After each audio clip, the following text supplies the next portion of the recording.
And ఈరోజు onion pakoda ఎలా చేయాలో చూపిస్తాను. సింపుల్ అండ్ ఈజీగా ఉంటుంది, క్రిస్పీగా వస్తాయి. 2 కప్పులు శనగపిండి తీసుకోండి, 1/2 కప్ బియ్య పిండి తీసుకోండి, ఉప్పు, కారం, పచ్చిమిర్చి, జీలకర్ర, బేకింగ్ సోడా వేసుకొని మంచిగా మిక్స్ చేసుకోండి.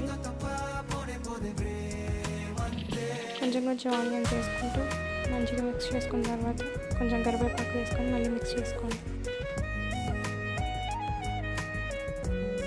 వాటర్ పోసుకుంటూ మిక్స్ చేసుకొని 1/2 అవర్ పక్కన పెట్టుకోండి. స్టవ్ మీద కడాయి పెట్టుకొని లో ఫ్లేమ్లో ఆయిల్ హీట్ చేసుకొని కొంచెం కలిపి పెట్టుకుని పకోడీ వేసుకుంటూ మిక్స్ చేసుకోవాలి. గోల్డెన్ బ్రౌన్ కలర్ వచ్చిన తర్వాత తీసి పక్కన పెట్టుకోండి.